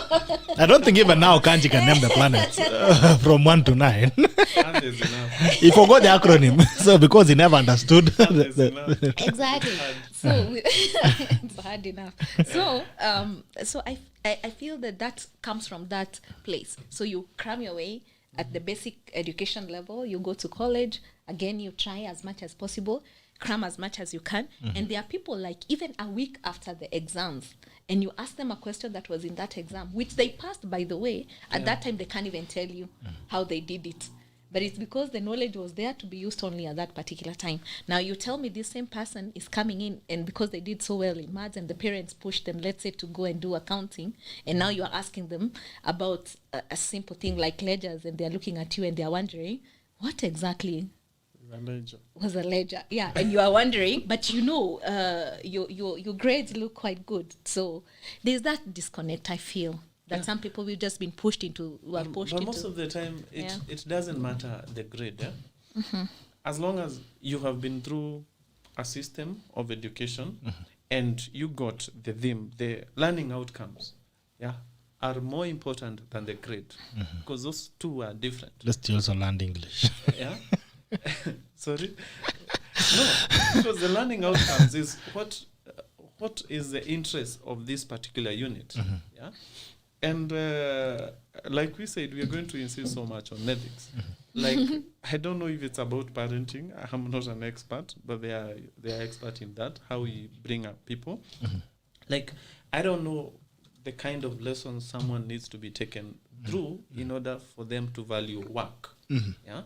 Like, I have given you work. What does this mean? I have given you a platform for you to exploit and display your qualities, your skills, and probably, in fact, learn. Most of the time, you have to go through training. So at entry level of staffing, I don't expect you to know everything. What you're looking at is probably the attitude. Are you someone who is looking at just getting in, when are we getting paid? Because it reminds me of, is it Heisenberg? The hygiene factors that motivate people. It's in fact, salaries and supervision are not motivators. They are just demotivators if they are not there. That if I don't pay you, you will be demotivated. So for the employers, you have to pay your people, otherwise they get demotivated. But you can't pay them so much, so they are demotivated. So you don't work on salaries. You probably look at other things like recognition, and that recognition probably coming with an achievement that has come. But how will you see an achievement from someone who does not have both technical skills and other soft skills that are required from a work perspective? We're talking about a skill as simple as interpersonal relations. You confrontational. So you're thinking, mtu haezi nikalia mimi, you trying to be that bold. You can't calm down and express yourself in an assertive manner. Lakini huwezi tumia nguvu kufungua kampuni yako. Ni nguvu tu unaleta kwa kampuni yenyewe. There are people, employees you find, wanataka kutumia nguvu, especially between employees. So there's No, but even these days, even between employee and employer, you'll find somebody saying, you can't tell me anything, I know what I'm doing. Who is telling who? Is it the employer? The employee, no, employee telling the employee. Yes. Look, such situations. Yeah. And you try to convince and you try to train this person. They are technically and definitely not trainable. Yeah. So at entry level, you're not looking at a person who is 100%. You're looking for attitude. Did they get anything? Because education has its place when they were going through school. Because once you set up a business, the people who are going to execute your strategy are your employees. So assume you get into a restaurant, you don't even see the owner, you don't see the bank, you don't see the carry. I'm talking about the stakeholders. What you see are tables and a menu. From there, it's human interaction. You have to think, why is a restaurant here? Restaurants were not there from day one of human existence. They came up from a certain problem that was there in the society. And that was convenience. You don't get into a restaurant and get inconvenienced and you want to get to the same restaurant again. What is this convenience I'm talking about? You're looking at the time of getting served. They're just looking at you. They're just bored. They ask you, what do you want to take? You know, some customers want direct interaction. Can you teach someone how to interact directly? Yes. But for them to learn, they have to have the good attitude. Yeah. They have to understand that people come from different cultures, etc. So if I'm going to a restaurant and I'm all annoyed from my work and everything, and I bring my attitude in the restaurant as a customer, probably I have the luxury to do it. It's the employee now to deal with me differently, yeah? To calm down and not tell me, rudi kwenye umetoka, you know. Yeah. So how do you teach that? Enda ukule kwako. Enda ukakule kwako, you know. We have other customers. Eventually, you're going to lose customers. And your work is to look for capital and bring all the stakeholders together for it to work. But why is the ball dropping it? It is dropping at the employees level. Okay. All right. Before we get to finally by customer care, I want us to get the video. We listen to this video by Council and Joe. You can have your headphones on. It's about employment. There's a lot of work in Nairobi. In Kenya, there's a lot of work. What is lacking is workers. Let's have it. Dagi. My friend, kuna uongo inazungushwa ati Kenya hakuna kazi. My friend, Kenya kazi iko. Ile kitu hakuna ni watu wa kufanya kazi. Wewe nunua roli, utangaze unataka dereva. Wale watu watakuja hapo watu wanataka kazi ni walevi wa kupindukia. Mtu unampatia roli yako. My friend, kuna uongo inazungushwa ati Kenya hakuna kazi. My friend, Kenya kazi iko. Ile kitu hakuna ni watu wa kufanya kazi. Wewe nunua roli, utangaze unataka dereva. Wale watu watakuja hapo watu wanataka kazi ni walevi wa kupindukia. Mtu unampatia roli yako, siku mbili anaanza kukamua mafuta, anaanza kuiba parts za gari anauza. Waizi kabisa. Gari umenunua na loan, mwezi moja imeharibiwa, imeibiwa kila kitu, unachotwa na benki. Unaajiri kijana kwa car wash hapo, anakuibia, biashara yako inavirisika. Unachukua msichana mzuri kutoka kijijini unamleta ati uandike yeye hapo kwa M-Pesa. Oho, yeah. Baada ya wiki mbili msichana anapotea na float yote.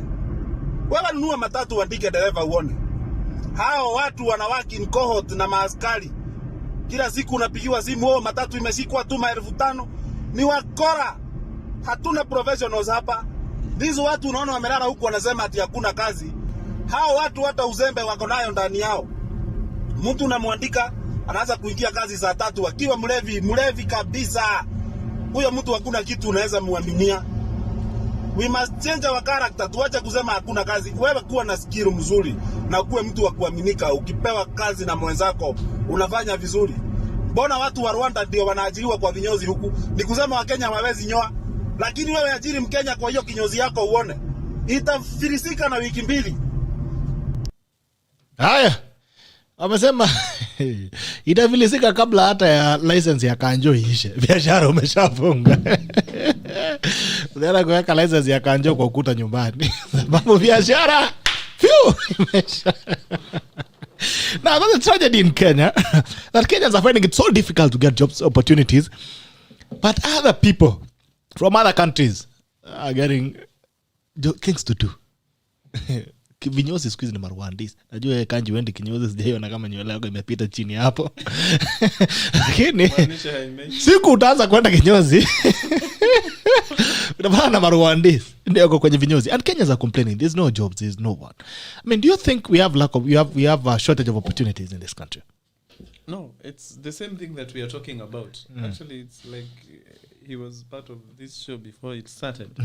Yeah, that we on technical skills, like I stated, it's easy or it's possible to train someone while on the job. Yeah, because every company is different. You don't copy paste. You work differently through culture, through the technical capacity of a certain organization. You will provide ERPs, you will provide systems, you will provide resources. But in terms of softer issues, he is talking about laziness. Yeah, it's getting worse right now because we are trying to, in quotes, work from home or work remotely. You send someone to work on something remotely, and what are they thinking about? How they are going to steal the day and take the day off indirectly. But what does that show? Lack of integrity. And is he going or is she going to brag about it? Yes. He's going to go to his crew and say, jana sikuwa job.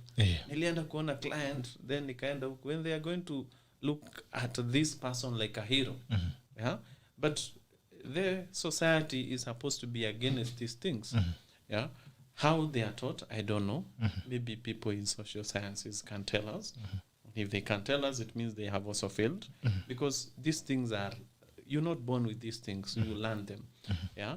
And if the society is appreciating that, then it is very wrong. Because in the same society that people are looking for jobs, it is the same society that business people are looking for employees. And how comes they are not meeting? Yeah. It's just like banks. They want to lend money to people. If it reaches a point where they have so much money to lend, they do something about it. But if it reaches a point where they have no one to lend to, it means that there are qualifications that you are not meeting, either collateral, liquidity, and credit rating, and such things. So if you're not getting a job, you have to ask yourself, why am I not getting this job? It's not about the job market anymore. It's about you. Why am I not getting this job? Am I lazy? Ask you people, you guys, do you think I'm lazy? Mnaonaje? Mi ulala sana, you know.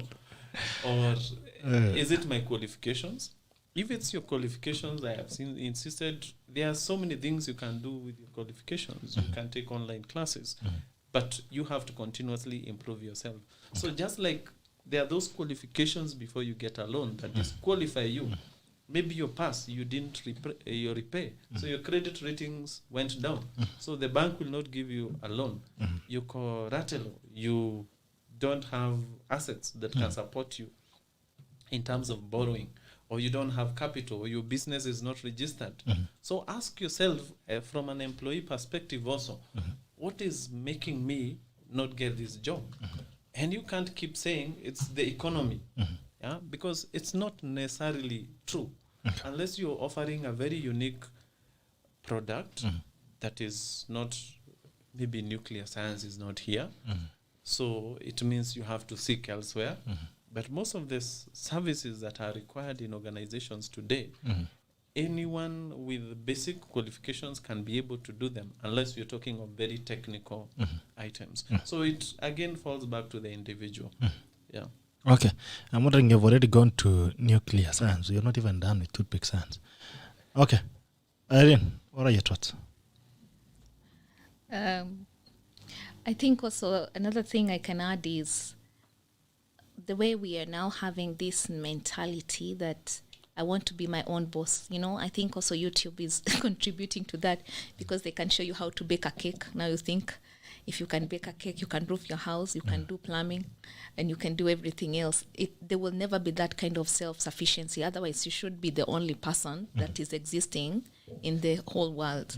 So we need to embrace that people need to build on their skills. You cannot be everything to yourself. Even when you are a wedding planner, trust me, you will not plan your own wedding. You will need to hire, because you can imagine you're supposed to be there getting married, and you're also trying to call the person who has the rings. What is that? Yeah. So I see like we are more moving towards the system of trying to say that anything that this person can do, I can also do it. But the truth is, you'll not be able to do it. And maybe this is where the self-improvement also is coming in, because if you feel I don't need to hire someone, I can do this for myself, then you try learning how to do it, I think, on YouTube, but then you'll not do a good job as somebody else who has already been doing that thing that you want.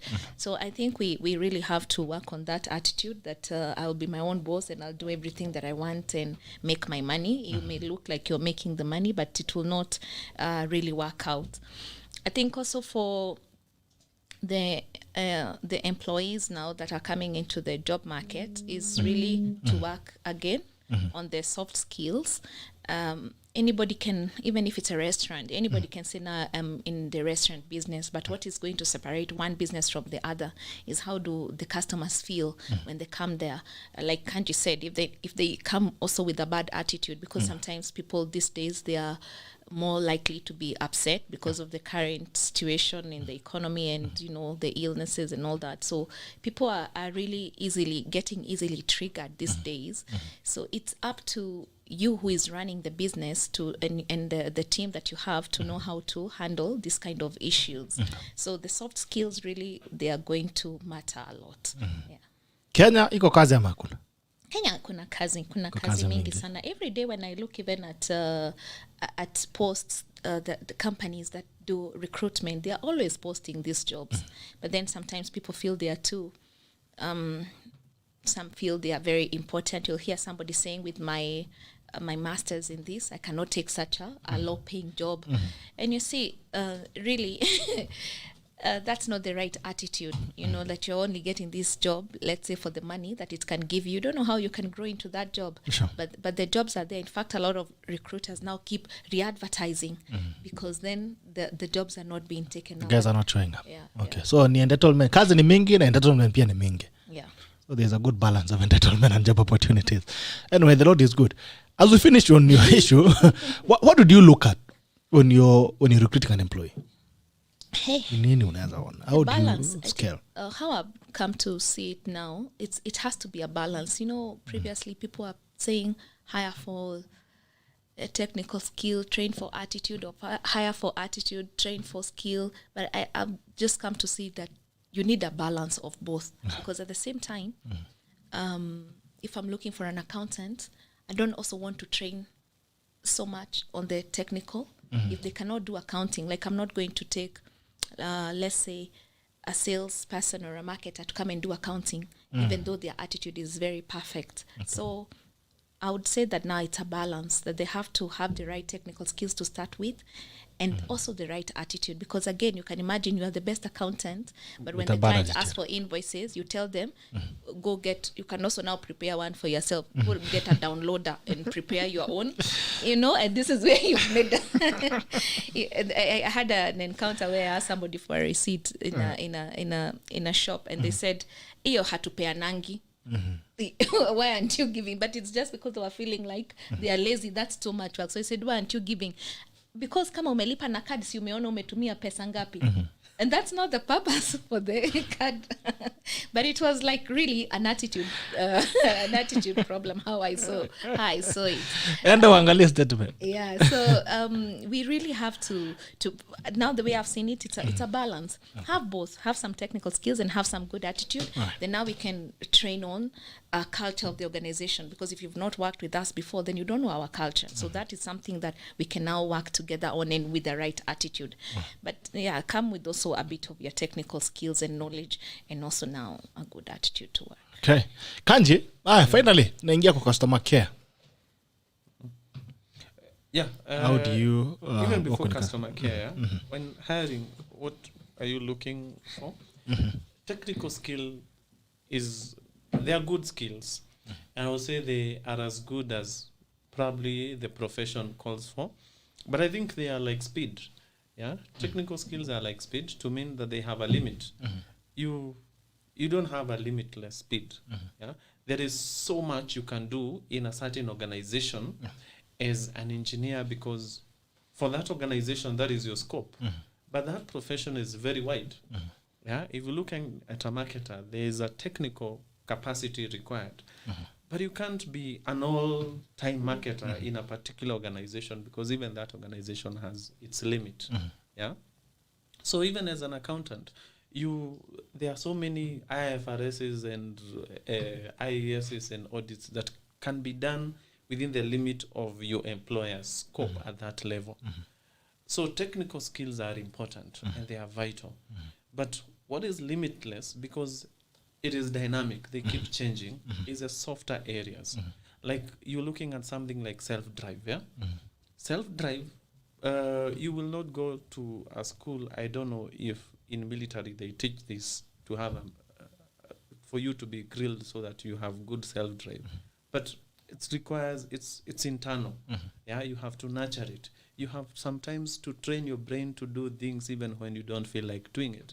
Like most people don't feel like waking up in the morning, but you train yourself to wake up. The only thing that can make you wake up probably is hunger. I don't know if you are able to sleep when you're hungry. Kenya unaamshwa na mashida. Ukisikia njaa zaidi. You never need an alarm. But as soon as ukishiba, you want to sleep. So you have to treat yourself. I don't want to do this. Like you're looking at something like overtime. I know many employees may not agree with me, but you don't have to be paid for all the overtime. There are times you look at your job, how much is remaining, and you feel like I have to deliver this. Because like I said, salary is not a motivator. It's just the lack of it that is the demotivator. So you have to feel like I have to accomplish this. Because once you negotiate your salary, and you're going to be paid probably 30,000, 40,000. There is nothing much you can do to that. After that, what remains is, what are you going to deliver? There has to be a situation where you take pride personally into what you did, and not wait for the boss to necessarily recognize, because you could have a bad boss who doesn't know how to motivate. The boss doesn't know how to recognize achievement. That is not your problem. So you have to look at your job, have values, have targets. Have you met them? Have you brought creativity? Have you brought change in this organization? Has the organization grown because of your presence? Has the department changed because of you? Have you brought in new ideas? You probably judge yourself. But you can't stay there sulking about my boss didn't recognize me. Because there's another topic that could come, how to be a good boss. You're not the boss at this time. You're an employee. You have to value and rate yourself. And then there is loyalty, yeah, which is very difficult, especially if you're looking at maybe the services industry. You send someone to a client, they are dealing with the client, and they are also feeling they want to compete with the boss. So they are also servicing their other clients on the sides, instead of bringing this client to be served by this particular business. So those are people without loyalty. They hear certain gossip that could be detrimental to the organization. It's not snitching for you to put your boss at a competitive advantage. That I had this and that being said about our company, and I feel it's bad. What should we do about it? You see an email sent to some clients, and the email is false, saying that our company delivers, if it's food, it delivered stale food to a particular event, which is wrong. And then you just look at it and then you say, "Hii kampuni itaanguka, ngoja tu." You know, there's lack of loyalty. So those are things that you have to look at. I would say technical skills, there is self-drive, there is loyalty. So, but how do you measure loyalty at the beginning? Everyone is always loyal when they are looking for a job. Probably we have the advantage. We need a loyalty meter. Looking at people who have been employed continuously, perennially, they serve in companies for 2 weeks, for 1-2 months, and they have worked for 10 companies. That is a red flag. Because what I know, from an employer's perspective, the only reason you are able or you freely give up a good employee is if you really know that you cannot match the demand of their salary. You know the scale. Let's say it's an admin, you are an SME, you know you can't match a blue chip company. So they get poached, not even poached, they get hired by a blue chip. So there's nothing you can do. All you can do as a good employee is give them a good recommendation, reference. But there's no employer who keep letting good employees go. Yeah. So that is why there's a common question: why did you leave? So you measure it through sometimes longevity. Yeah. You could look at references. You could hear things. Of course, some of them could be falsified, and that is why there's probation. And you value this person. You prove yourself over time. But is it bad to live? Is it bad to live? Yeah. No. It's in the how you live. And for the employer on the other side, it's upon you to provide the motivators in the organization. Now, speaking from the employer's perspective, you provide motivators in the organization. And because we all want to work, unless it's for health issues, then it's very difficult for good employees to leave if they feel valued and they are still within the scale of the organization.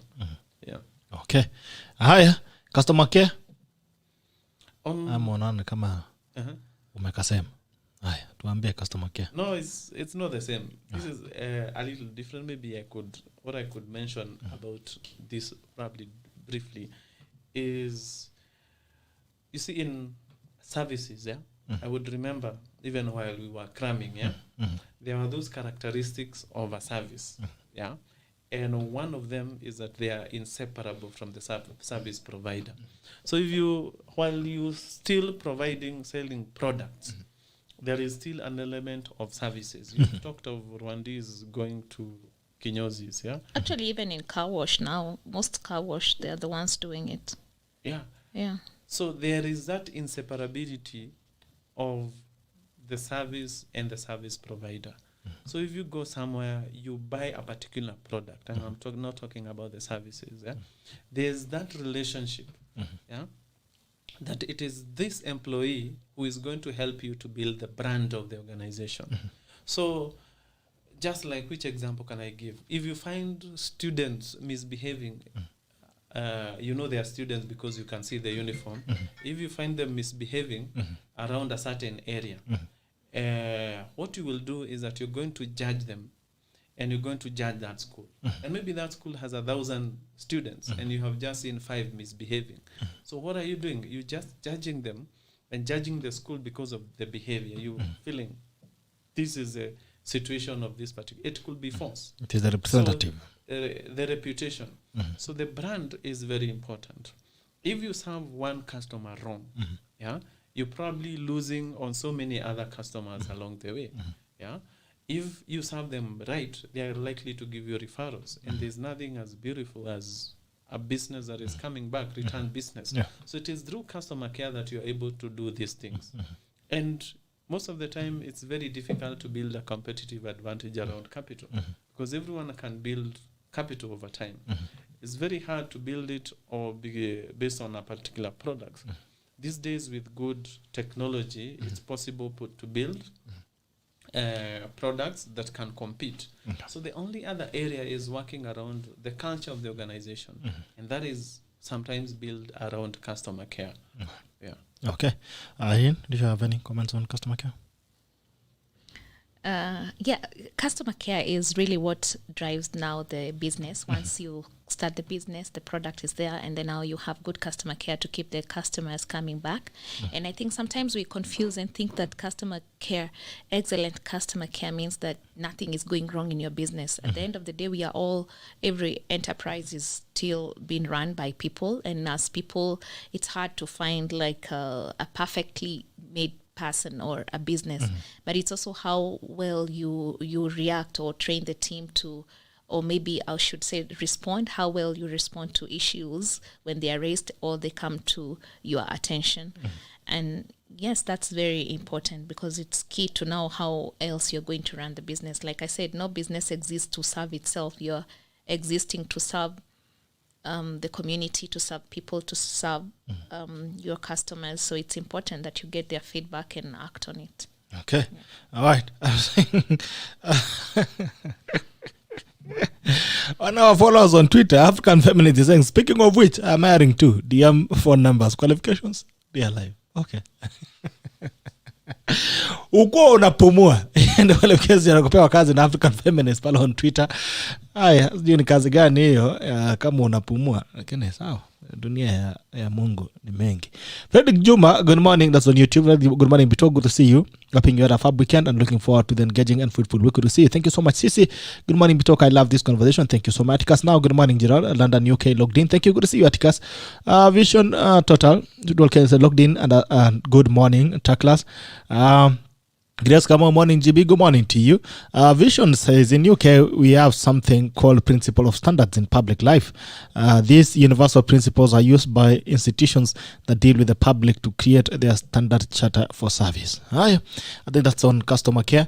On Facebook as well, Caleb Kori says, good morning, GB. Good forum, GB. The real life skills that should be trained in institutions that are useful in day-to-day organization are time management, negotiation skills, interpersonal skills, and financial management. Kibera says, tuned in from Tarbo. Asante sana. Capture Moyua. Sama mic drop. Okay. Haya, naona pia kuna mtu amenitia nguo hapa huko Bomet. Anaitwa Alan Kogo. Haya, nitakuja kuvaa. Mwili iko nguo tutakuja kuivaa. Asante sana. I don't know if you have any last remarks you want to make, lady and gentleman. Ladies first. We also need to tackle of the day. Yeah, my last comment is that we also need to value when we ask for referrals, they need to be valuable. You know, sometimes people will just give you a referral and it's like the reference that you call is maybe a relative. I think that's not right because it raises a flag because why don't you give it to from where you were previously? There are also others who, when you call them, they don't give you the true representation of that person, and then later you get back to them and say, I thought this is what you told me about this candidate. They say, yeah, but you know, they were suffering. I didn't want them to lose a job, but you are right. They have issues of coming to work on time. I think we need to build a proper, credible sense of responsibility when we are giving a proper referral structure, and that they should be honest, not really just something that you give someone just for the sake of getting a quick hookup for a candidate. Because in most other countries that works very well. You even find it's one of the reasons, because there is no other way to stop somebody from messing up the job and leaving. But when they know that there's no way I'm going to get my next job without a proper letter of reference from my previous employer, then that really changes how they're going to conduct themselves. Yeah. Okay. And sometimes also you find employers don't want to give their employees referral letters. Yeah, that's why I'm saying the whole structure needs to change. And also don't just give a bad word because you didn't like that person or you felt like they were trying to take your position, because also there are managers who feel like staff are trying to compete with them, so they will just write something bad. So the structure needs to be credible on both sides, both from in the sense that even if you worked with someone and they were really good, it's only that you thought maybe they were over ambitious. Just say that. Yeah, so that the next person hiring them will know, okay, maybe they're likely to take over my job if I hire them. But it needs to be credible. So ambition can be dangerous sometimes. Kanji. Yeah. So on, my last one on this is that business in all ways is about relationships. And from an employee perspective, you're also creating a relationship with your other employees, with your colleagues, with your team. You're also having an opportunity to practice, probably, in a platform to show your skills and capacity. But eventually it does not mean that you will be an employee forever. And not to say that you're being an employee forever is wrong. I'm talking on behalf of those who want to say they want to be their own bosses. Whatever that means. I don't know if there's something like being your own boss. You get that, you realize you're not even someone's boss. As soon as you start a business, you realize you're not going to be even the employees are your boss. you soon realize you just become a servant to the society. Yeah. So entrepreneurs are not as awesome. Entrepreneurship is not as awesome as people will think. But there's that relationship that even when that time comes where you have to part ways, it doesn't need to be a confrontation. It doesn't need to be chaos. Yeah. So at least any opportunity provided should be valued. And that is why we're talking about loyalty. We're talking about values, ethics. So that is what will build careers. So even when you're looking at the big blue chips, if you look at the biggest blue chip in Kenya reporting the highest of profits, they are not there because of probably just the name. There is something that they bring into the society, they bring into this organization. And employees, and when it comes to staffing, you're looking at a brand. Can a single employee be a brand by themselves? Yes. You're looking at how can you brand yourself. Yeah. If you are to write a vision and a mission about yourself, what can be said about you? If an honest opinion were to be given by someone about you, what would they say? Yeah. So just like we see sports people, we have seen people in movies, there's something that they do differently, excellently. That is what you're striving to have. So you're looking at establishing your own brand. Yeah. Haya, asante sana, thank you so much ladies and gentlemen for coming in. It's been a pleasure having you. And mara ya mwisho tukisonga, REXE Roofing probably brings to you this Monday show, the Commoncents edition of the 19th of is it 20th of September 2021. 2 months to Christmas. You can roof your house before Christmas, by the way. If you're committed enough, unaweza kulipia roof yako pole pole. January isikupata na mabati uko ndani lakini unanyeshewa ni kama uko chini ya mti. Haya, REXE Roofing gives an opportunity to roof with the best roofing shingles, quality roofing shingles, stone coated tiles, water harvesting, PVC gutters, na pia unapata nafasi ya kuweza kufanya waterproofing vizuri sana, safi, ili ukuta yako ikae salama. You can use waterproofing membranes or waterproofing liquids from REXE Roofing. www.rexeroofing.com. Unaweza piga simu 704646664. Anafikia na pale. Ukiambiana tumekutuma, basi mambo yako yanaweza kuwa rahisi zaidi. Menally Court on the first floor. You'll find them there. You can call them, you can visit their website, and then you choose what you think fits your roof. The best thing is you can pay for your roof slowly. Until tomorrow on the State of the Nation, we have Mukisa Kitui. Anasema andaa kuwa rais, His Excellency incoming. Okay. Akunjiani anakuja kuwa rais. Daktari Mukisa Kitui will be having tomorrow on the State of the Nation, so they can have a conversation on the future of this country and what is the best agenda he has for this country. Especially wakati mafuta inapanda, everything is rising. We want to know, whoever takes up this country, I think will have the most difficult job. The next president, Mugisa kuja tu lakini hii Kenya unawachiwa ni kama shamba iko na kesi. Na wasema shamba ziko na kesi, waachana nayo. Emerson Ruta anasema say hi to IRENE WANJIKU and John KANJI. It was a pleasure working with them. Asante sana Emerson. Mungu ni mwema. Until tomorrow, see you on the State of the Nation. Bye bye.